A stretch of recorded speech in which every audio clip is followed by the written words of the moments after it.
बिस्मिल्लाहिर्रहमानिर्रहीम। अस्सलाम वालेकुम नाज़रीन, प्रोग्राम सिटी 18 में खुशामदीद। मैं हूँ आपकी मेज़बान अना यूसुफ। उम्मीद आप सब लोग ठीक ठाक होंगे। नाज़रीन, आज के प्रोग्राम का हम बाकायदा आगाज़ करेंगे, कुछ खबरें भी शामिल करेंगे, प्रोग्राम का हिस्सा होंगी। इसके अलावा सेगमेंट्स भी और मेहमान भी आगे चल के हमें ज्वाइन करेंगे। आप सभी लोग जानते हैं कि कल से बाकायदा तौर पर शहर लाहौर में उर्स हज़रत दाता गंजबख्श की तकरीबात जो हैं 3 रोज़ा उनका बाकायदा आगाज़ होने जा रहा है। सो आज हमने कुछ इंतज़ामात की भी बात करनी है और ज़ायरीन के लिए कौन कौन से रास्ते बनाए जाएंगे, क्या प्रोटोकॉल होगा, क्या तरीक़ेकार होगा, तमाम चीज़ें जो हैं आज के शो में हम डिस्कस करेंगे। आप लोगों का ताउन बहुत ज़्यादा ज़रूरी है। जो भी लोग दरबार जाएँ उनको जी जो SOPs बनाए गए हैं उनको फॉलो करना बहुत ज़्यादा ज़रूरी है। एक और बड़ा मसला जो कि हम देख रहे हैं सर उठाता जा रहा है, शहर में डेंगू के केसेस बहुत ज़्यादा बढ़ रहे हैं। सो इस हवाले से भी आपने एहतियात करनी है। खबरें भी हमारी शामिल करेंगे इसी हवाले से ही हैं, लेकिन सबसे पहले आज के प्रोग्राम का बाकायदा आगाज़ कर लेते हैं। हमारा पहला सेगमेंट है एक दिन एक नेकी।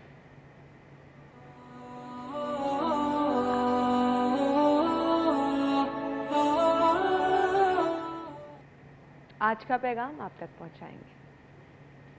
नहमदुहु व नसल्ली अला रसूलिहिल करीम, अम्मा बाद। मेरे दोस्तों, बुज़ुर्गों, भाइयों, आज का मेरा पैगाम उन लोगों के नाम जो माशाअल्लाह सैलाब वालों की मदद कर रहे हैं। मैं आपसे इल्तिमास करूँगा, बजाय खुश्क राशन के आपको चाहिए उनके लिए अचार है, पकी पकाई रोटी है, बिस्किट हैं, चने हैं, इसी तरह खजूर है और पानी है। इसके थ्रू आप उनकी मदद करें। और मैं अपने भाइयों से ये भी कहूँगा, ख़ुसूसन बच्चों के लिए ये जो पैनाडोल शरबत है ये भी ज़रूर लेके जाएं, क्योंकि हमारे वो मासूम बच्चे जो बीमारी की वजह से, दवा ना होने की वजह से तड़प तड़प के मर रहे हैं। ज़रूर उनकी मदद करो, ज़रूर उनकी मदद करो, ज़रूर उनकी मदद करो। खुदारा वहाँ जाके वीडियो ना बनाओ, हमने ये मदद की है। जिस ज़ात को दिखाना चाहते हो वो अलीम बिज़ाति सुदूर, वो तुम्हारे दिलों की बातों को भी जानता है। अल्लाह मुझे भी आपको भी दिल खोल कर उनकी मदद करने की तौफीक अता फ़रमाए। आमीन आमीन आमीन आमीन सुम आमीन। और ख़ुद अल्लाह ताला फरमाता है कि एक हाथ से दो तो दूसरे को खबर भी ना होने दो। यहाँ पर हमारे यहाँ कुछ ट्रेंड मुख्तलिफ है। कुछ केसेस में तो हम देखते हैं कि हम इसीलिए भी बताते हैं और ऐलानात करते हैं कि सब लोग आगे बढ़ें और इस कार खैर में हिस्सा लें, लेकिन कुछ लोग ऐसे भी हैं जो बिल्कुल थोड़ा सा करके दिखाते बहुत ज़्यादा हैं, जितलाते बहुत ज़्यादा हैं। सो ये तो बंदे और अल्लाह के दरमियान का मामला है। तो आप जितना इसको पोशीदा रखेंगे तो अल्लाह ताला आपके लिए भी आसानियाँ पैदा करेगा। आज की खबरें क्या हैं? पहली खबर, फैसला साजी का बहरान या बद इंतज़ामी, फंड्स मौजूद मगर तरक्याती स्कीमें 1 साल बाद भी नामुकम्मल।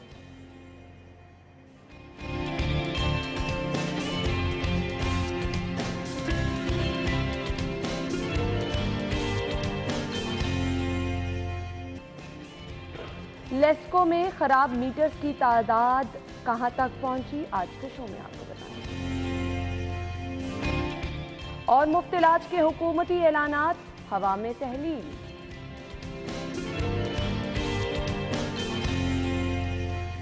अच्छा जी, खबरें आप जान चुके हैं, इनकी डिटेल्स की तरफ आएंगे। हमारे साथ स्टूडियो में हमारे सीनियर रिपोर्टर उमर असलम और दुर्रे नायाब मौजूद हैं। अस्सलाम वालेकुम। वालेकुम अस्सलाम। क्या हाल चाल है? अल्हम्दुलिल्लाह, आप कैसी? अल्हम्दुलिल्लाह बिल्कुल ठीक ठाक। मुझे समझ नहीं आ रही कि ये मसाइल से भरी खबरें आयशा कहाँ से उठा कर रख लेती है। अगर शहर में तरक्याती स्कीमों की हम बात करें वो भी नामुकम्मल, किसानों का एहतजाज, लेस्को के हालात ख़राब, इलाज मौलजा, मतलब कुछ अखबार में अच्छी खबर नहीं मिली। वैसे लीड स्टोरी भी मेरे सामने जो है वो भी मसाइल उससे ऑलमोस्ट तमाम खबरें ऐसी हैं, क्या कर सकते हैं।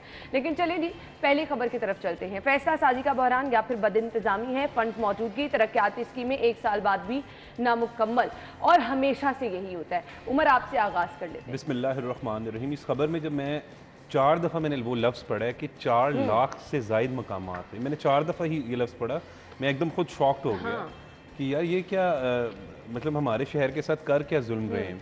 ये वो शहर है जिस पे हम 10 साल जब प्रोग्राम करते रहे 2008 से 18 के दरमियान, तो तो इसी तरह दुर नयाब, मैं और आप और हम सब ये कहते थे लाहौर में फला ब्रिज बन गया। दुर नयाब हमेशा लीड स्टोरी में इसीलिए कामयाब रहता था सिटी 42 में कि एक नया फ्लाईओवर, नया ब्रिज, यानी खूबसूरत शहर बना रहे थे शहबाज शरीफ। लेकिन दूसरी जानिब मुझे अपना मोहल्ले का याद भी आ रहा है कि आखिरी बस स्टॉप इस्लामपुरा को मैंने हाल देखा कि वो बेहतरीन सड़क, लेकिन उसको जनाब तोड़ के रख दिया उन्होंने और 6 महीने से वो टूटी हुई है सड़क। अब मुझे नहीं पता क्यों तोड़ा। इसी तरीके से बंद रोड वाली साइड पे चले जाएं तो वहाँ का भी हाल यही कि छोटा सा पैच वर्क होने, दुरे को पता है कि वहाँ पे हम सब का गुजर है बाबू साबू से, जब आप नीचे उतरे छोटे छोटे पैच वर्क है, मुकम्मल करा दें। अच्छा, मेरा अंदाजा शायद वो मियां असलम। मुझे उमर ये बात नहीं समझ आ रही, दुरे नायाब आप भी मुझे समझा दें। एक तो हमारा रोना है ये होता ना कि पैसे नहीं है, पैसे नहीं है, अब तो फंड्स मौजूद हैं, अब क्या मसला है? देखें ये मैं किसे मुजरमाना गफलत कहता हूँ, क्योंकि मुजरमाना गफलत से इसलिए है कि आपके पास एक काम है, फैसला साजी के लिए फंड्स मौजूद हैं और आपने वो नहीं किया,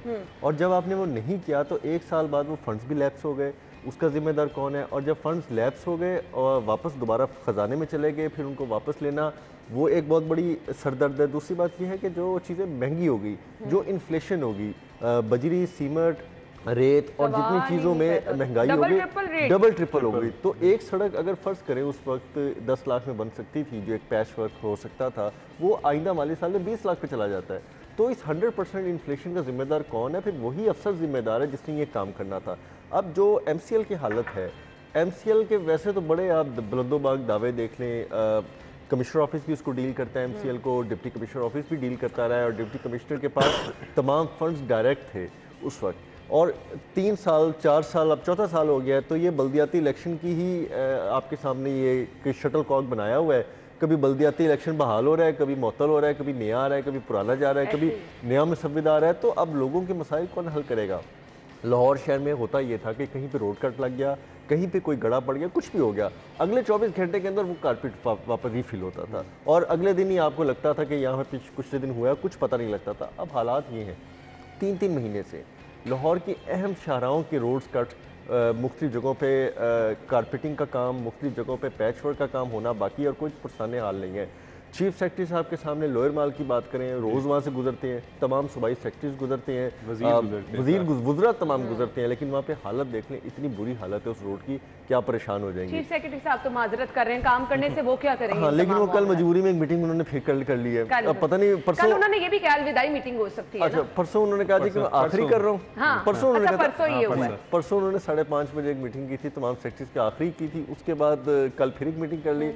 अब जहाँ पे ब्यूरोक्रेसी, आपकी पॉलिटिकल इंतजामिया, आपके तमाम इदारे खुद कंफ्यूज हो, तो वहाँ पे वो डिलीवर क्या करेंगे? तो ये 1 साल कंफ्यूजन, अदम फैसला साजी और माली इंतज़ाम की जो इन्होंने धज्जियाँ बिखेरी हैं, जो मैनेजमेंट करनी थी फाइनेंशियली, ये उसका सारा मंजरनामा है। और आज हमारे एक शहर की बात करें तो 9300 किलोमीटर के करीब जो सड़कें हैं सिर्फ लाहौर शहर के अंदर, वो इस हद तक ख़राब हो चुकी हैं कि उसको पैच वर्क की ज़रूरत है। राव साहब की खबर है, और उनके मुताबिक उमर वो ये कह रहे हैं ये 274 यूनियन काउंसिल में जो तरक्याती काम नहीं हो पा रहे, ये सियासत की भेंट चढ़े हैं। क्योंकि मैं भी पॉलिटिकल बीट कवर करता हूँ, दुरे भी इस तरह सारे हम रिलेटेड ही आपस में एक दूसरे से कनेक्टेड रहते हैं। तो लाहौर की 274 यूनियन काउंसिल्स हैं, जिन मैंने आपको छोटी छोटी गलियों की बात की, और जो लोअर माल रोड की बात करें वो रोज़ का तकरीबन मेरा भी रास्ता है। तो जब वहाँ से गुजरते हैं तो हम हैरान होते हैं कि ये आम इलाका रोड नहीं है। मैं आपको बाबू साबू की बात जिसकी बात कर रहा हूँ, जिसने मोटरवे से जाना है ना इस्लामाबाद, तो वहाँ से होकर गुजरना है। अब आप मुझे अंदाज़ा लगाएं कि छोटे छोटे पैच वर्क्स हैं, यही आप मुकम्मल नहीं करा रहे। 274 यूनियन काउंसिल्स का मतलब है ये छोटा थोड़ा सा काम है, ज्यादा काम। आप उमर जैन मंदिर से आगे जाते हैं अनारकली की तरफ, वो एक छोटा सा पैच है 200 मीटर्स का, इनसे वो 4 साल से नहीं बन पा। अच्छा, और आम पैच वर्क इसलिए नहीं है, वो बिल्कुल दुरे ठीक कह रहे हैं कि देखिए वो उधर से तमाम वज़रा गुजरते हैं, स्कूल, कॉलेजेस, अदालतों को जाने वाले रास्ते, शदीद ट्रैफिक जैम हो जाती है, सेक्रेटेरिएट, तो फिर ये नाअहली दिखाई देती है। आप यकीन करें कि इस पे फिर बंदा क्या कहे, हम हैरान होते हैं कि हम इस पे कॉन्टीन्यूस प्रोग्राम करते हैं, हेडलाइंस दे रहे हैं। अच्छा जी, आप नाअहली की बात करें, लेकिन नाअहली तो छोड़ दें, जहां नजरे करम हो वहां तो फिर बड़े बड़े काम भी हो जाते हैं। यहाँ लाहौर कॉलेज को 10 करोड़ नहीं दिए गए, गुजरात के लिए 37 अरब की सप्लीमेंट्री ग्रांट रखी गई है। जी उमर, पंजाब के सिर्फ गुजरात का नाम है। आपको याद है हमें लाहौर को बड़ा टारगेट किया जाता था कि जी सारा कुछ शहबाज शरीफ जो है वो लाहौर को दे देते हैं, हालांकि लाहौर में जो बासी रहने वाले हैं वो पूरे पाकिस्तान के लोग रहते हैं। लेकिन अब यहाँ पे गुजरात की सूरत हाल ये हो गई कि कभी आप वहाँ पे के लिए खसूसी तौर पर नौकरियाँ तख्लीक कर रहे हैं। आप इस वक्त पंजाब असम्बली में चले जाएँ, मैं अभी थोड़ी देर बाद वहीं दोबारा कवरेज के लिए जाना है, तो कई मुलाजमीन जो है मंडी बहाउद्दीन और गुजरात के परवेज़ इलाही साहब इस हद तक फेवरेटिज्म पे ना जाएँ।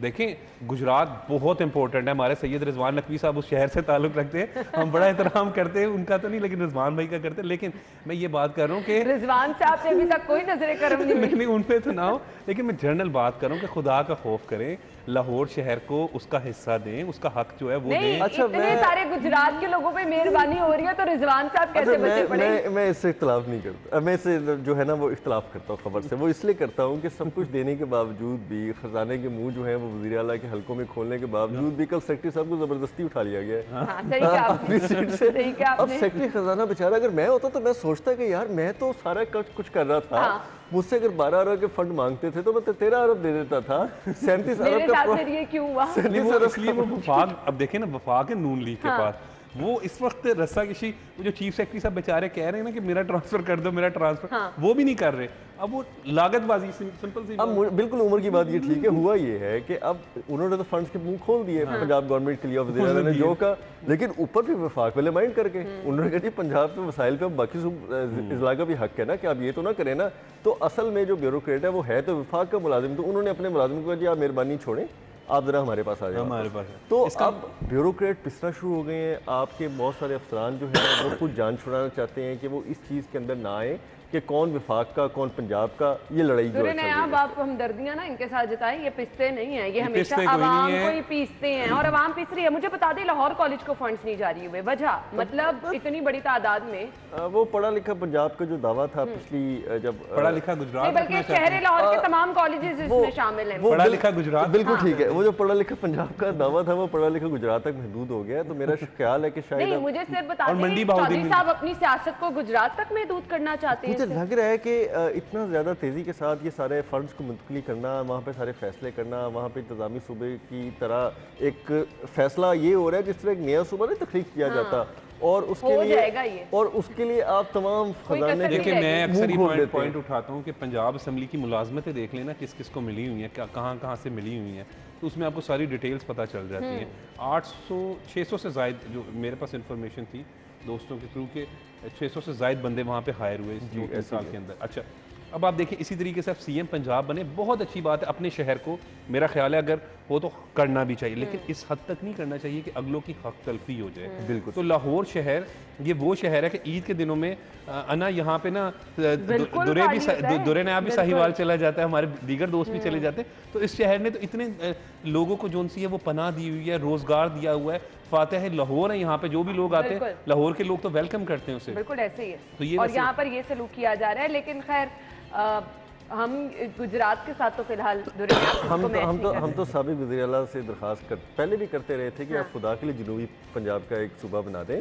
मुझे तो कोई अल्लाह ना करे कोई गुजरात का सूबा बनता, वाली बात ठीक नज़र आ रही है, जितने वसाइल और जितने ज़्यादा एडमिनिस्ट्रेशन फैसले उसके तहत किए जा रहे हैं और लाहौर की हतलफी की जा रही है। PTI गवर्नमेंट शुरू में लाहौर की हतलफी करती थी कि जी लाहौर पे माजी में बड़े पैसे लगे, फिर उनको एहसास हुआ कि लाहौर में पैसे लगने चाहिए थे, फिर उन्होंने काम करना शुरू कर दिया। लाहौर हुकूमत नून की हो या PTI की हो, वज़रा इसी शहर के होते हैं। आप देखें शफकत महमूद, मुराद रास, मियाँ असलम इकबाल, मियाँ महमूद रशीद, हमाद अजहर, ये सारे हुमायूं अख्तर खान PTI के लोग हैं। नून लीग के तो इस वक्त चलें साद रफ़ीक और अयाज सादिक और शहबाज शरीफ वज़ीर आज़म पाकिस्तान, मतलब और है, लेकिन इस शहर को की एक अपनी इंपॉर्टेंस है। लाहौर हमेशा से बड़ा इंपॉर्टेंट है, आप नजरअंदाज कर ही नहीं सकते हैं क्योंकि बड़ा शहर है, ऑलमोस्ट तमाम पॉलिटिकल भी हब है। हाँ। अच्छा, अब यही फैसला कि वज़ीर आज़म कर लेंगे क्योंकि उनका हल्का भी उनका शहर भी है, तो फिर इनकी सियासी बातें सुनने वाली होंगी कि वज़ीर आज़म वफाक में बैठ के उनको पूरा पाकिस्तान भूल गया। और मैं आपको बताऊं, मैं आपको बताता हूँ, वज़ीर आज़म मियाँ शहबाज शरीफ से कुछ अर्सा कबल उनके हल्के के चेयरमैन मिले। ज़ाहिरी बात है शहबाज हल्के का चेयरमैन जो होता है वो मुझे याद है मलिक खालिद फारूक खोकर मिला, तो उन्होंने मुझे बताया, कहते हैं कि हमने कहा गैस के बड़े मसले हैं, तो वज़ीर आज़म पाकिस्तान कहते हैं हाँ मुझे अंदाज़ा है लेकिन मैंने सबके लिए करना है, मैंने सिर्फ अपने हल्के के लिए नहीं। यानी आप सोचें वो चेयरमैन कह रहा है कि जनाब आप हमारे आपने वोट लेने उस हल्के से MNA के, तो वो कह रहे नहीं मैंने सबको जो है वो एक इंसाफ के साथ चलना है। तो यहाँ पे गुजरात हो रही है, बड़ा ना इंसाफी है। चलें जी, लेकिन वो गुजरात के वजीर आला तो हैं ही हैं, अब आप उनको वजीर आला माने या ना माने, लेकिन कब तक पंजाब में अगर चल रही है, पंजाब में ये आप मुझसे बात हम तो पूरे पंजाब की बात नहीं, करते हैं। नहीं, हम अगर लोग यहाँ गुजरात पर के जिले में कॉलेजेस नहीं के लिए फंड्स जारी ना हुए, अस्पतालों की सूरत हाल हम आगे जाकर डिस्कस करेंगे, वो ना हुआ, लोगों के वसाइल झूम के तू रहे, तो फिर हम तो यही कहेंगे कि गुजरात के वजीर आला है। ब्रेक लेंगे, ब्रेक के बाद अगली खबर की तरफ आएंगे, हमारे साथ रहिएगा।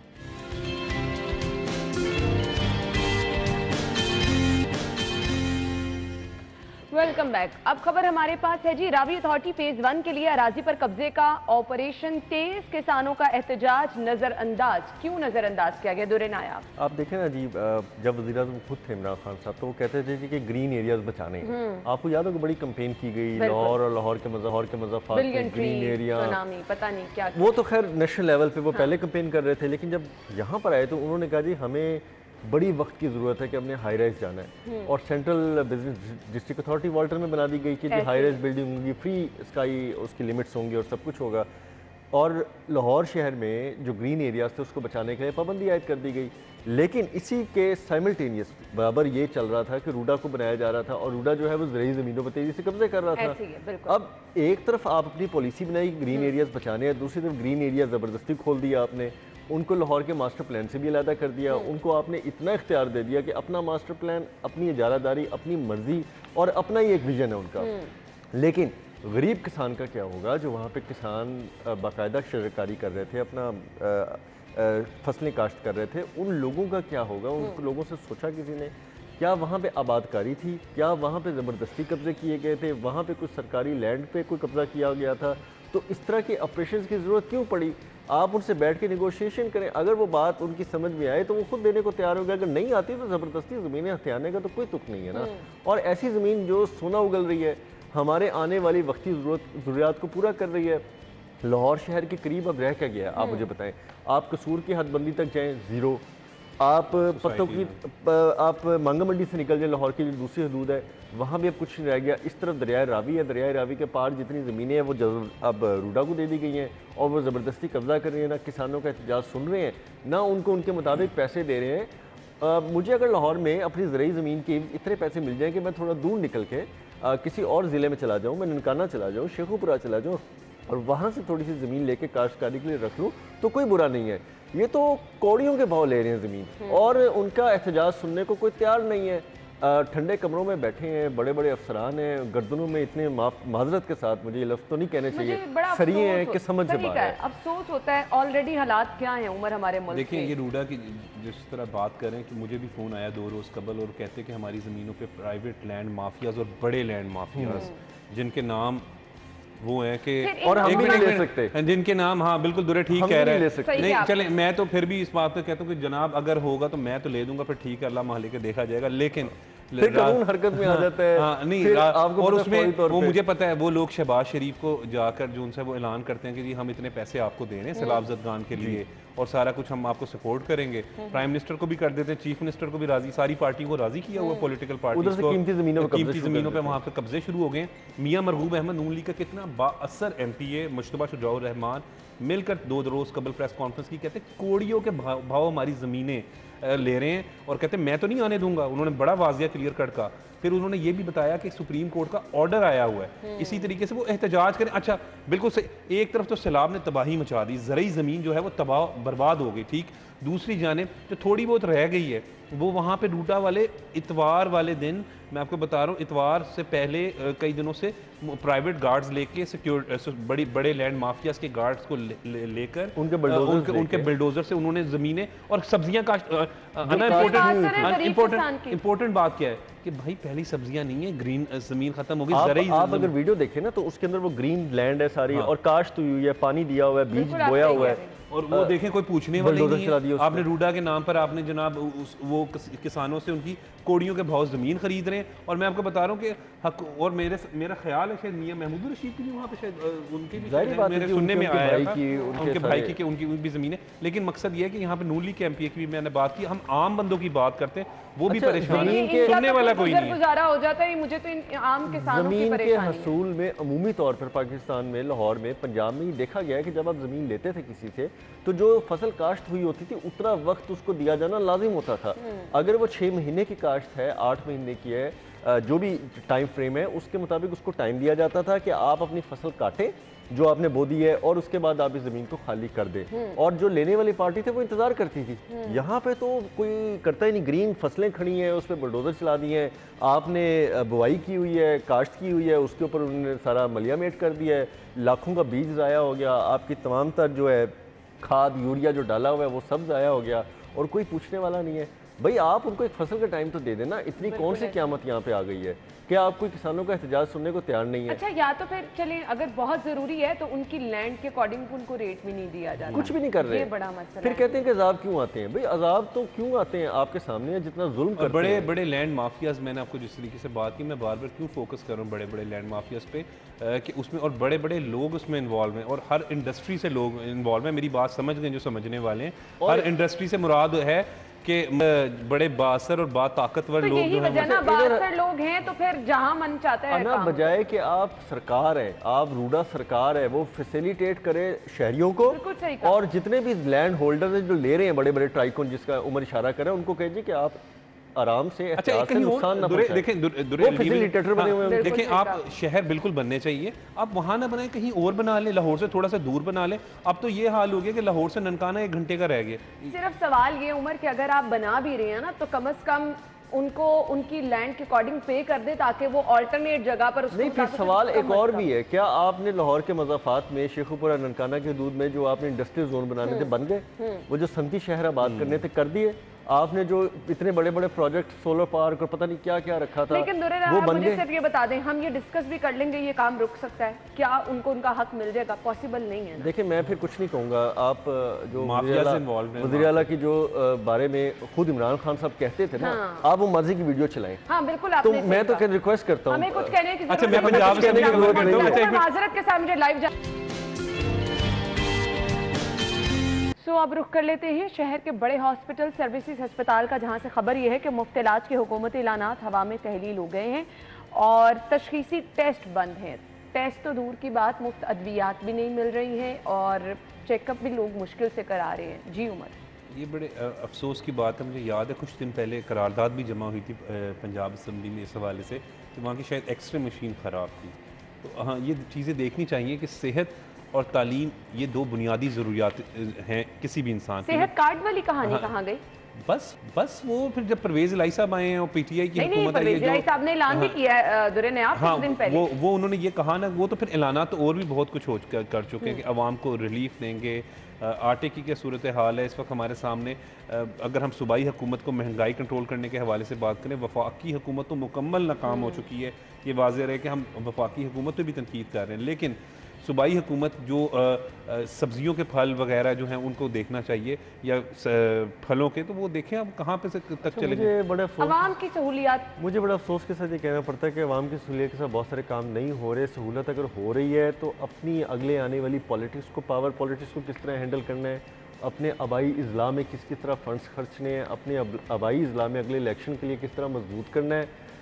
उसके अलावा अवाम जब तक खुश नहीं होगी, अवाम को सहूलियात नहीं मिलेंगी तो इनको कैसे कौन सियासत में लाएगा? वो ये कहते हैं, वो ये समझते हैं कि अब भी तो चंद सीटों से आई गए हैं ना, तो चोर रास्ते तो सियासत में हमेशा खुले होते हैं, उसमें तो कोई ऐसी बात नहीं है। उनको तो अक्सरियत की ज़रूरत ही नहीं है।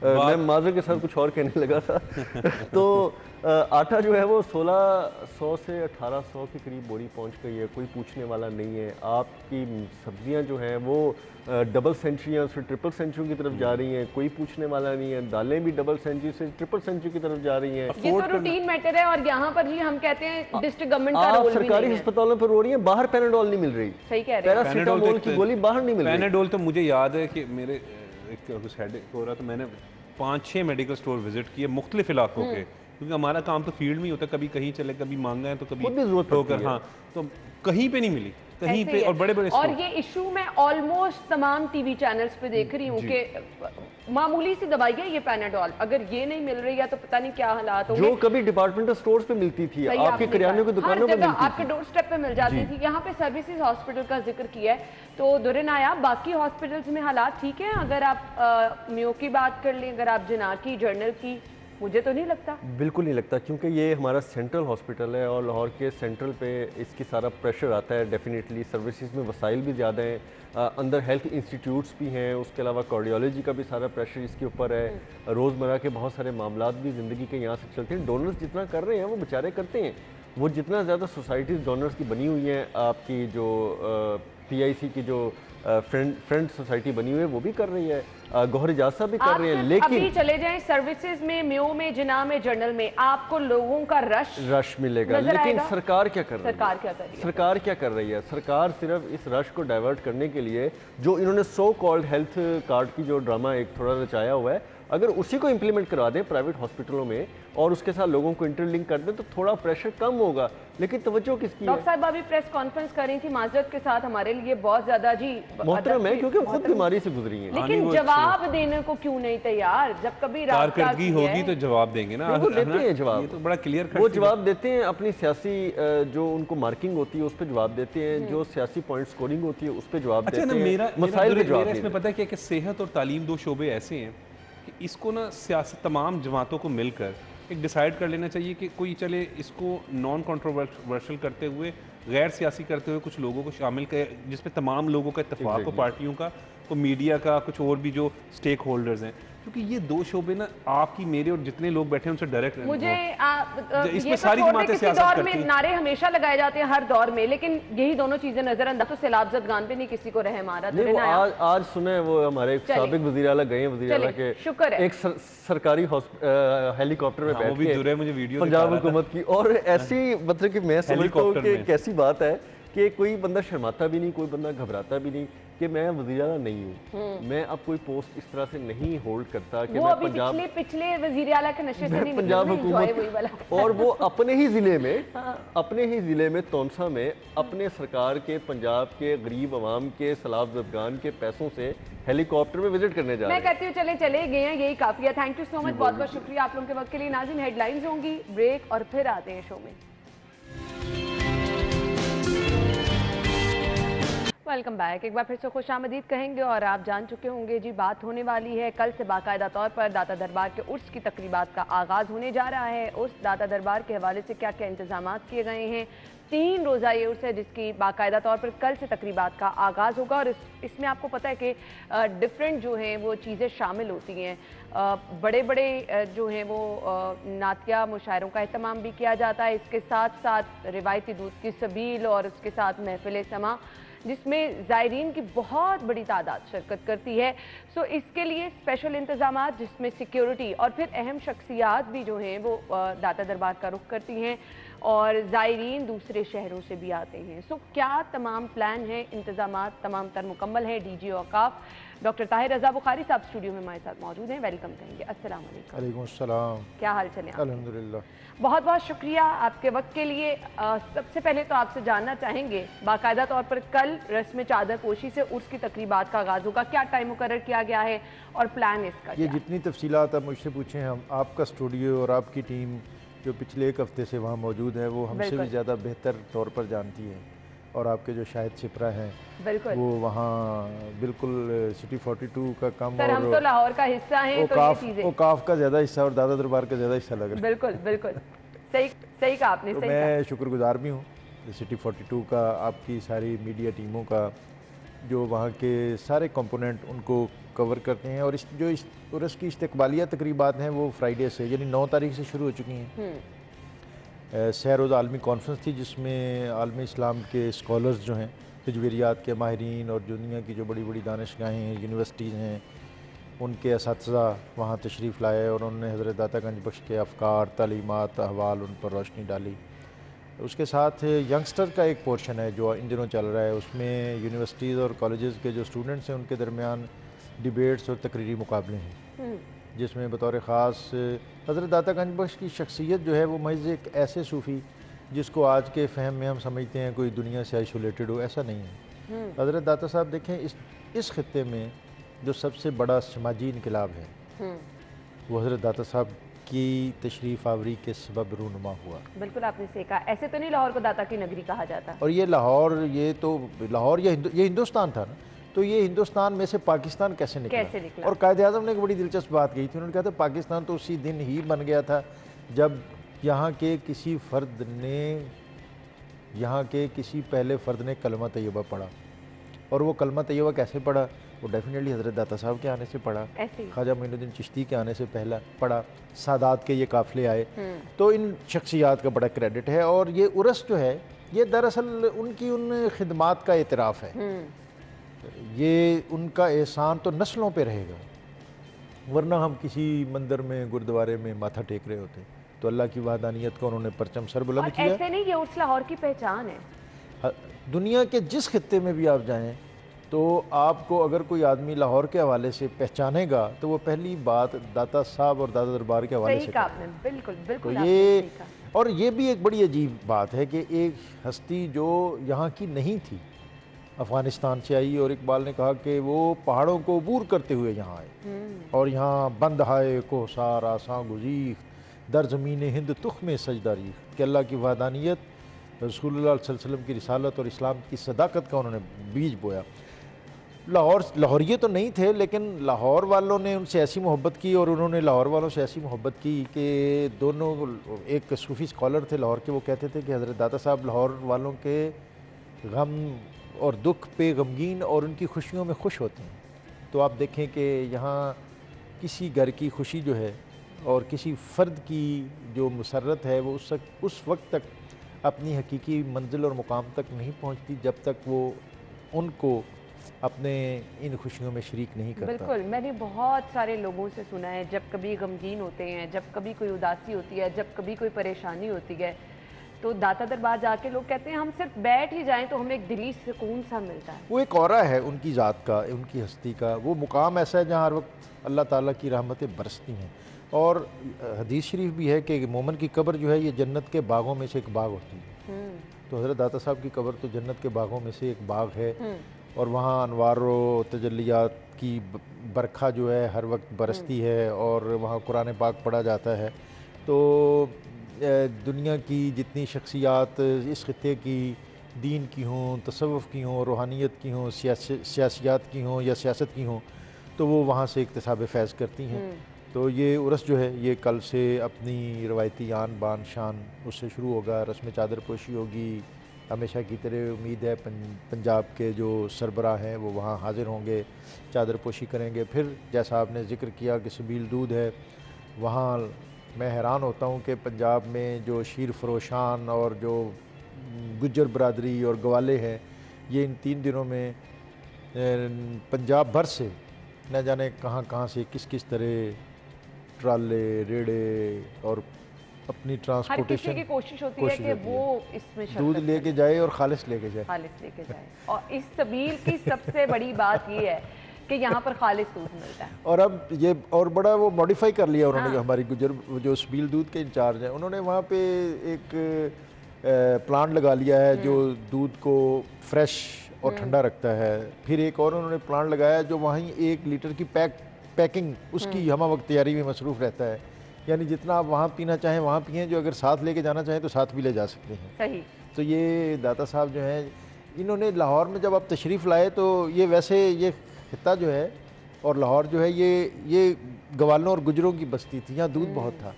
आपने जो पहली नज़र यहाँ कबूल फरमाई वो दूध की थी। सही।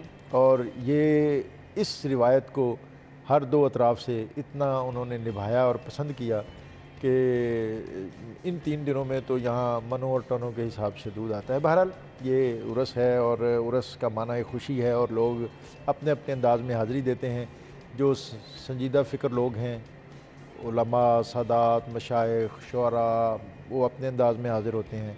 और अभी जब आप इंट्रो से कबल यहाँ जो इसका आपकी स्क्रीन पे जो दिखाया जा रहा था, अगरचे हम उसको बहुत ज़्यादा ऑन नहीं करते, लेकिन इन मुकामात का जो बैरूनी एरिया है उससे कुछ कल्चरल हमारी जो रिवायात हैं वो भी वाबस्ता है। लोग ढोल की थाप पे आते हैं, चादरें लेके अपनी एक अकीदत से आते हैं। तो हम अगरचे शरई तौर पर उसको ओन नहीं करते, लेकिन हर एक का आने का अपना अंदाज़ है, एक खुशी है, मसरत है। और लोगों को इस वक्त जो बहुत से मसाइब हैं, मसाइल हैं, लोग नफसियाती उलझनों में हैं, माशी फ़िक्रमंदियों में हैं, तो उनके लिए खुशी का सामान है। वहाँ जाते हैं, खाने वाले को खाना मिलता है, रहने वाले को रहने की जगह मिलती है। अच्छा डॉक्टर साहब, ये बताइएगा 3 रोज़ा उर्स की तकरीबात में कौन कौन सी, वैसे तो लाहौरिये तो बाखूबी ये चीज़ें जानते हैं, लेकिन फिर भी जिन ज़ायरीन ने शिरकत करनी है, कौन कौन से प्रोग्राम मुरतब किए गए हैं, किस किस दिन कौन कौन सा प्रोग्राम होगा और कैसे ज़ायरीन उसमें शिरकत कर सकते ये हैं? कल जैसे मैंने अर्ज़ किया 11 बजे इफ्तिताह हो जाएगा, उसके बाद ज़ोहर से मगरिब तक महफिल क़िरात होंगी और इशा से ऑनवर्ड महफिल नात होगी। इसको हम कौमी महफिल नात कहते हैं, जिसमें मुल्क भर से जो मोतबर सनाखान हैं वो शामिल होंगे। इसका एक बहुत अहम कंपोनेंट जिसको जो इस शोबे से रेलेवेंट लोग हैं वो एक सब कॉन्टिनेंट का इंस्टीट्यूशन कहते हैं, वो समा महफिल समा, जो इसका एक बहुत शानदार समा हाल है दादा दरबार में, जिसकी 5000 की कैपेसिटी है। और ये हम तो बराह रास्त तो महफिल समा ऑलमोस्ट पूरा दिन दिखाते हैं। आप महफिल समा दिखाते हैं, आप महफिल मुशायरा दिखाते हैं, बिल्कुल, आप महफिल नात दिखाते हैं। आप लाहौर के लोग जो घरों में बैठ के इस उर्स में शरीक होते हैं, तो वो ख़वातीन और हजरात और हमारे जाने वाले भी पूछते हैं वो महफिल कब आएँ, तो वो उन लोगों को भी इंतज़ार है। तो ये आपका बड़ा क्रेडिट है आपके चैनल का कि अच्छा जी, मर्द ख़वातीन ज़ायरीन रास्ते अलग अलग बनाए गए हैं, अलग अलग बनाए लोग बच्चों को भी साथ लेकर आते हैं, कुछ खुसूसी हिदायत जो आप, क्योंकि बहुत ज़्यादा रश होता है ना, सो आप ज़ायरीन को कुछ स्पेशल इंस्ट्रक्शन देना चाहें कि किस तरह से उन्होंने आना है, क्या क्या चीज़ें, अपना हिफाजती सामान कुछ कहना चाहें? ये एक तो वैसे हम बुजुर्ग कहते थे कि सफ़र का मज़ा जो है वो हल्के सामान के साथ है, कि अपने साथ बहुत ज़्यादा ऐसी चीज़ें ना लेके जाएं जिसकी केयर में आप उलझे रहें। तो अपने आप को हल्का फुल्का रखें। गेट नंबर 1 मर्दों के लिए है, गेट नंबर 2 औरतों के लिए है। औरतों ने अगर अपने बच्चों को साथ ले जाना नागुज़ीर है तो फिर उनकी केयर करें। अच्छा, कुछ ज़ायरीन वहाँ काफ़ी देर स्टे भी करते हैं, यहाँ से भी थोड़ा प्रॉब्लम जी, हो मैं जाता ये है? चाहूँगा उनसे ये भी दरख्वास्त करूँ कि लाहौर वाले तो बिलखसूस उनको ये अपॉर्चुनिटी हर वक्त मुयसर रहती है, जो दूर उफ्तादा लोगों से आए हैं उनके लिए ज़्यादा से ज़्यादा जो जगह है वो छोड़ें। और वैसे तो ये एक सर्कल जो है वो तकरीबन 2 घंटे में मुकम्मल हो जाता है और 40-50 हज़ार लोग जो हैं वो हो के चले जाते हैं। तो पिछले जो हमारे आदाद शुमार है उसमें 3 दिनों में 22 लाख लोग हाजिर हुए थे। एक दिन में जो रिकॉर्ड हाजिरी थी वो 8 लाख की थी। अच्छा, तो हमारा भी ये एहतमाम होता है कि लोग मिज़ार और उस एरिए में ज़्यादा ठहरे ना, आएँ, सलाम करें और आगे गुजरते जाएँ।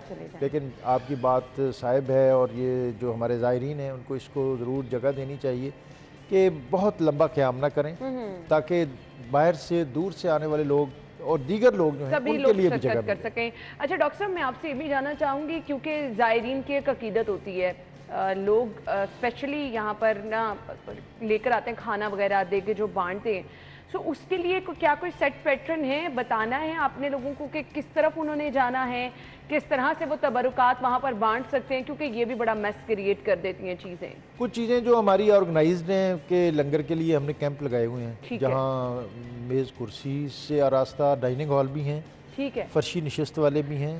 जिन ज़ायरीन ने लंगर वगैरह बांटना है वो उस तरफ जाएं। जी, और वहाँ हमारी पंजाब फूड अथॉरिटी उसका कैंप भी है, शबील दूध में भी उनकी टीमें मौजूद हैं। हम हर चीज़ जो है उसको, उसकी क्वालिटी जो है उसको एक तो हम मद्देनज़र रखते हैं और फिर हिफ़्ज़ान सेहत के जो उसूल हैं उनको भी पेश नज़र रखा जाता है। लंगर दादा दरबार में 5 स्टार से लेकर 7 स्टार तक भी होता है, तो खाने वाले शायद कम पड़ जाएँ, लेकिन वहाँ पता नहीं कोई किसी की ख़ास कोई तवज्जो है कि खाना कभी कम नहीं पड़ा। और खाने की जो क्वालिटी है वो, मैं सही बात तो ये है कि सारा साल शायद ऐसी क्वालिटी मुझे कहीं और देखने को नहीं मिलती, बहुत वाफर। और जो हमारे बड़े बड़े खाने के एतबार से मारूफ शहर हैं, गुजरांवाले वाले जो हैं वो अपना एक पूरा एरिया आरास्ता करते हैं, सजाते हैं, और उसमें वो कोई 5-7 डिशें तो सिर्फ उनकी मीठे की होती हैं, 10-12 उनकी वो सारी रवायती डिशें जिसमें पाए से लेकर बारबेक्यू तक वो सारा वहाँ।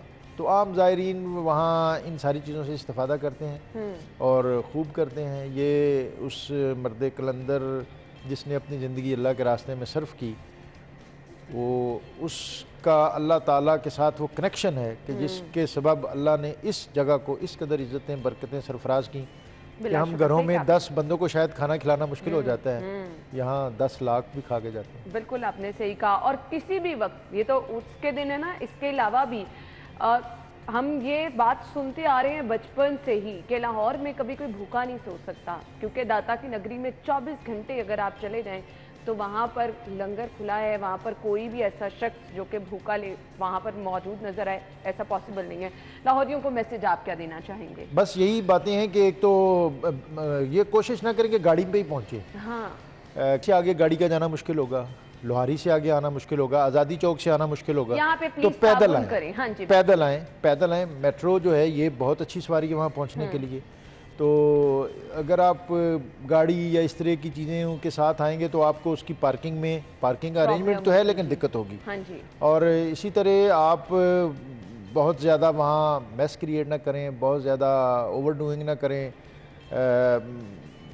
एहतियात से और डिसिप्लिन जो है उसको मद्देनजर रखें। बिल्कुल आपने सही कहा। यहाँ पर आप लोगों का तामुन जितने मर्जी भी इंतजाम कर ले, चाहे वो सिक्योरिटी के हैं, चाहे वो अंदर रजाकार जो है, सब लोग अपनी ड्यूटी दे रहे हैं। जब तक आप लोग नहीं ताउन करेंगे, यकीन माने अगर आपको कोई कह रहा है कि थोड़ी देर यहाँ रुके और यहाँ से चले जाएं, लोग इस पर नाराज हो जाते हैं।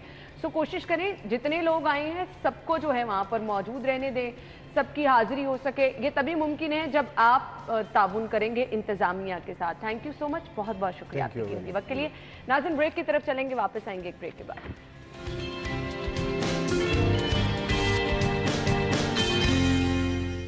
सब लोग जानते हैं कमाली के नाम से, और बड़ी वजह परिजात ड्रामा जो सभी लोग जो हैं जिन्होंने देखा भी, और मैं कहती हूँ शायद ही कोई ऐसा शख्स होगा जिसने परिजात ड्रामा ना देखा हो, जिसने कमाली का किरदार ना देखा हो और जो उसका मुतरिफ ना हो। लेकिन इफ्तिखार अहमद उस्मानी अलमारूफ इफ्तिखार इफ़ी साहब, इनके बारे में मैं आप आगाज कहाँ से करूं? शायरी तो क्या कमाल, अदाकारी आपने देख ही ली है। मैं तो बिल्कुल ही डायलॉग्स कुछ पकड़ लिए हैं जिसके बारे में मैंने पूछना भी है।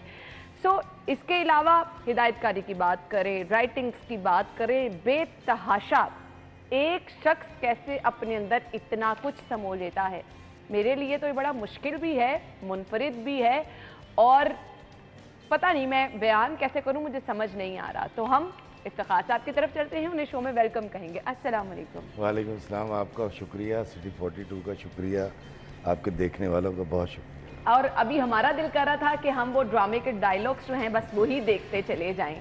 मतलब कैसे इतनी खूबसूरत अदाकारी कर लेते हैं आप? देखिए, मैं कसम खा के बताता हूँ, ये मैंने पिछले साल रमज़ान में इनकार कर दिया था रोल करने से, कोई आई डोंट नो ये था या जो भी था। सितंबर में दोबारा जब कॉल आई तो मैंने पैसे बहुत ज़्यादा मांग लिए कि इनकार कर देंगे, उन्होंने हाँ कर दी। अच्छा। और जब मैं कर रहा था, जिससे भी मुझसे पूछा तो मैं उनको ये कहता यार एक निक्का जा रोल है, गाँव करंडे हैं। तो मुझे भी नहीं पता था, मैं आपको सीधी बात बताऊँ, कि ये अल्लाह ताला इसको इतनी इज्जत से नवाजेगा। तो ये बिल्कुल वो छप्पड़ फाड़ के देने ये जो आपको मोहब्बत हुई थी सिर्फ ड्रामे वाली हुई थी कि असल में भी कभी हुई थी? नहीं, देखे जी, वो जवानी नहीं जिसकी कोई कहानी ना हो। तो लेकिन ये डायलॉग थे। ये डायलॉग थे, अच्छा। मुझे ये डायलॉग, और फिर मेरे ख्याल से कोई ऐसा डायलॉग नहीं था जो कम से कम मैंने लाहौरियों से नहीं सुना। और ड्रामा तो माशाल्लाह जिस तरह से शोहरत की बुलंदियों पर गया, इसका तो कोई, मैं कहती हूँ, कोई सानी नहीं है। कैसा महसूस हुआ इस ड्रामे के बाद और इससे पहले? मतलब सभी लोग आपके साथ सेल्फियाँ लेते होंगे जहाँ से गुजरते होंगे। इससे पहले भी पहचान तो काफ़ी थी अल्हम्दुलिल्लाह, क्योंकि मैं बहुत एक्टिव था सोशल मीडिया पे भी। फिर वो बाबा रांझा भी हिट हुआ, इनकार का गुल्लू बादशाह बड़ा हिट हुआ उससे पहले भी। लेकिन इसने जो शोहरत दी ना, क्योंकि इससे पहले मेरी इससे पहले मेरी दो पोइम्स बहुत हिट थी। बिल्कुल। तो उससे एक टेम्पो बना हुआ था, तो इसने आगे एक आखिरी जो धक्का होता है ना वो लगा दिया। हाँ। तो मैं आपको बताता हूँ कि अभी मैं मार्च में था यूके में, तो वहाँ बाथ सिटी है, बड़ा पुराना है, हज़रत ईसा अलैहिस्सलाम से 900 साल पुराना शहर। तो वहाँ मैं गया तो सारा दिन हम घूमते रहे, किसी ने नहीं पहचाना क्योंकि सारे गोरे और यूरोपियन थे। मैंने अपने होस्ट से कहा, मैं कहा इतने किसी ने कमाली ने पहचाने या नहीं? तो शाम को हम एक इंडियन होटल पे हमने जाके कहा समोसे दे दो। समोसे खाए, उन्होंने तस्वीरें बनाई, वो कि उन्होंने ग्रुप में शेयर कर दी। अच्छा। 30-30 किलोमीटर 40-40 किलोमीटर से इंडियन और पाकिस्तानी आ गए अरे वाह, शाम को। जबरदस्त। तो वो मतलब मैंने मेरी 28 साल का करियर, मैंने कभी भी छोटे रोल को, क्योंकि देखिए बड़ा रोल हिट होता है, इस तरह अभी हमारा जो इमरान अशरफ का रोल हिट हुआ था, बिल्कुल। लेकिन वो हीरो था।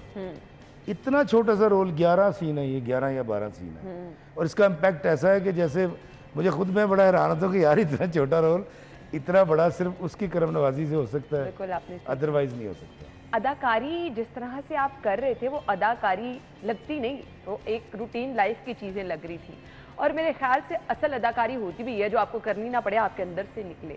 सो बचपन से शौक था या बस? नहीं, देखें, खुद नुमाई का शौक बचपन से था। हाँ, और जिसको खुद नुमाई का शौक ना हो ना वो स्क्रीन पे नहीं आता, नहीं आता। ना वो कंपेयर बनता है, ना वो किसी ऐसे मंच पे नहीं जाएगा जहाँ वो दिखाई दे। तो यकीनन जी मैं इस बात का एतराफ़ करता हूँ, मैं बचपन से खुद नुमाई का शौक था, और मैं पाकिस्तानी फिल्मों के डायलॉग्स बोला करता था। नदीम साहब की एक फ़िल्म थी तो उसके डायलॉग्स बोला करता था, तो शौक बचपन से था, लेकिन खुद नुमाई का। परिजात का सबसे फेवरेट डायलॉग आपका कौन सा है जो आपको खुद बहुत पसंद आया? मुझे ये पसंद आया था जी कि सर मुझे जवानी में बहुत ज़ोर का इश्क हुआ था एक लड़की से, तो क्या अंजाम हुआ? अंजाम बहुत बुरा हुआ सर, मेरी उस लड़की से शादी हो गई, आज मेरे 5 बच्चों की माँ है। ज़बरदस्त ज़बरदस्त। अच्छा, मुझे ये बताइएगा, शायरी आपकी और फिर जिन 2 पॉइंट्स की तरफ आपने जिक्र किया, वाकई मेरे ख्याल से कोई ऐसा मुश्किल से ही शख्स होगा सोशल मीडिया पे जिसने वो दोनों शेयर ना की हों। राइटिंग्स आपकी अपनी, मतलब किस तरह से वो आमद हो जाती है और किस तरह से वो पूरा एक रब्त बन जाता है? माफ़ी चाहता हूँ, बुनियादी तौर पर मैं मुस्बत सोचने वाला आदमी हूँ, या हर नेगेटिव थॉट को निकाल देता हूँ तो फिर मुस्बत बचता है। तो बाबा जी इशफाक साहब के साथ जो वक्त गुजरा, बानो आपा के साथ जो वक्त गुजरा, तो कहीं पैदा हो गया कि देखें मैं सारी चीज़ें नहीं बदल सकता, मुझे ये समझ आ गई मैं अपने आप को बदल सकता हूँ, बस यही कर सकता हूँ। तो उन दिनों या पिछले रमज़ान से एक रात पहले तक मैं ये सोच रहा था कि यार बड़ा एक उसकी टांग खींच, उसकी पगड़ी उछाल, उसकी दस्तार उछालना हम क्यों कर रहे हैं सोशल मीडिया और इस तरह। तो वो अली मेरे पास आया, मुझे कहता बड़ा बेटा, कहता बाबा कल से रमज़ान शुरू हो जाएगा, आज पिज़्ज़ा खिला दे। मैंने उसको पैसे दिए, मैं कहा पहले मिसरा सुन, मैं कहा किसी बशर में 1000 खामी, अगर जो देखो तो चुप ही रहना। करा वाह वाह, जाने लगा तो मैंने, मेरा ऊपर वाला पोर्शन है, मैंने खिड़की खोल के कहा, मैं कहा किसी बशर का जो राज पाओ या ऐप देखो तो चुप ही रहना। कहता वेल्डन बाबा, लिखे मैं आ रहा हूँ। जब वो वापस आया तो मैं कहा पिज़्ज़ा साइड पे रख दे, तो फिर ये हो चुकी थी, तो ये मैंने फिर उसको पूरी सुनाई। लेकिन आपने हमें कंप्लीट सुनानी है। जी मैं सुनाता हूँ। वो ये है कि किसी बशर में 1000 खामी, अगर जो देखो तो चुप ही रहना। किसी बशर का जो राज पाओ या ऐप देखो तो चुप ही रहना। अगर मनादी को लोग आएं, तुम्हें कुरेदें, तुम्हें मनाएं, तुम्हारी हस्ती के गीत गाएं, तुम्हें कहें कि बशर में देखी बुराइयों को बयान कर दो तो चुप ही रहना। जवाब ये है, दलील ये है, ज़ईफ़ लम्हों की लफ्ज़िशों को, हराम नातों की कुर्बतों को, हमारी सारी खबासतों को, हमारी सारी हिमाकतों को वो जानता है, वो देखता है, मगर वो चुप है। अगर वो चुप है तो मेरी मानो वो कह रहा है कि चुप ही रहे। ज़बरदस्त, बहुत खूबसूरत। मेरे ख्याल से इतना बड़ा मैसेज इसमें छुपा है कि वाकई अगर हम एक चुप पकड़ लें, किसी के साथ ज़िंदगी में जो कुछ हो रहा है, हम लोगों के आम रवैये देखें तो बस हम शोर डाल देते हैं कि किसी की ज़िंदगी में क्या हो रहा है। अगर आप चुप ही रहेंगे तो बस फिर उसका फल आपको मिल के ही रहता है। देखिए हम हैं बशर, हमसे गलती होगी, हमसे कोताही होगी। अल्लाह को अगर फरिश्ते पैदा करने चाहिए होते तो फरिश्ते पैदा करता, उसने हमें इंसान पैदा किया है, और हम गलती करेंगे और माफ़ी भी गलतियों के लिए ही होती है। तो हमें इस बैलेंस को हमेशा रखना है कि कोई गलती करेगा आपने माफ़ कर देना या आपने खामोशी इख्तियार कर देनी है, पर्दा पोशी करनी है, क्योंकि अल्लाह खुद सतारुल अय्यूब है। बिल्कुल आपने सही कहा, और आपने लोगों से मोहब्बत करने का ढंग भी सिखाया बड़े खूबसूरत अंदाज में। उसमें क्या करना पड़ता है मोहब्बत करने के लिए, वो भी बयान कर रहे हैं। होता कि मैं लोगों से मोहब्बत में अनाएँ छोड़ देता हूँ, वफ़ाएँ याद रखता हूँ, जफ़ाएँ छोड़ देता हूँ, खुले रखता हूँ दिल के रास्ते नाराज़ लोगों पे, मैं वापस आने वालों की खताएं छोड़ देता हूँ। सब लोगों से मिलता हूँ, अदब से बात करता हूँ, ये शोहरत और बुलंदी की हवाएं छोड़ देता हूँ। और तकब्बुर शोर करता है, करो तजलील लोगों की, मैं अपने नफ्स की सारी सदाएं छोड़ देता हूँ। जबरदस्त। कोई दिल को दुखाए मुस्कुरा के बात करता हूँ, नबी को याद रखता हूँ, सुभान अल्लाह। खताएं छोड़ देता हूँ। जबरदस्त, मैं लोगों जबरदस्त। से मोहब्बत में अनाएं छोड़ देता हूँ, वफ़ाएं याद रखता हूँ, जफ़ाएं छोड़ देता हूँ। बहुत खूबसूरत, बहुत खूबसूरत। हम एक ब्रेक लेंगे, ब्रेक के बाद गुफ्तगू का सिलसिला आगे बढ़ाएंगे, हमारे साथ ही रहिएगा। रहता है, आप माने ना माने, एग्री करते हैं? मैं तो प्रचारक हूँ इस बात का कि लोगों को तंग मत करें, इनमें ऐब ना तलाश करें, इनको परेशान मत करें, इनकी इज़्ज़त नफ्स को पालें। क्योंकि डिप्रेशन, देखें हमारे पाकिस्तान में अरबों रुपए की डिप्रेशन की दवाइयाँ आती हैं, और हम एक उस नबी का कलमा पढ़ने वाले हैं जो रहमतुल आलमीन है। बिल्कुल सही कहा आपने। किसी को तंग नहीं करना चाहिए। सही। अब मुझे ये बताइएगा, मसरूफियात आपकी आजकल क्या चल रही हैं? कुछ फ्यूचर प्लान्स बताइएगा, आगे क्या करना चाह रहे हैं? आगे फ्यूचर में मैं जब तक ज़िंदगी जीना चाहता हूँ खुशी के साथ, प्लान ये है कि खुश रहना है, और रोज़गार के लिए पहले। और जो फैंस आपका वेट कर रहे हैं कि आप दोबारा कब नजर आएंगे उन्हें? नहीं, मेरा ख्याल में उनको अब नज़र नहीं आऊँगा, क्योंकि मैंने एक्टिंग भी छोड़ दी है, मैं ड्रामा भी नहीं लिखूँगा। नागन के बाद 5 साल से मैं बेरोज़गार था, क्योंकि मेरा घर लिखने से चलता है।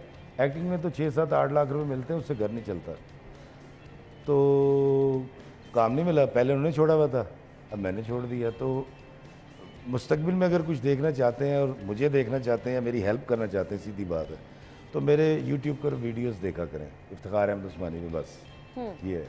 वीडियोस जो आप बनाते हैं, कंटेंट, ईच एंड एवरीथिंग आप खुद मैनेज करते हैं? मेरी कोई टीम नहीं है, मैं खुद ही बनाता हूँ। सिर्फ ये है कि कैमरे पे वो मेरा बेटा जो बड़ा अली, वो मुझे सपोर्ट कर देता है।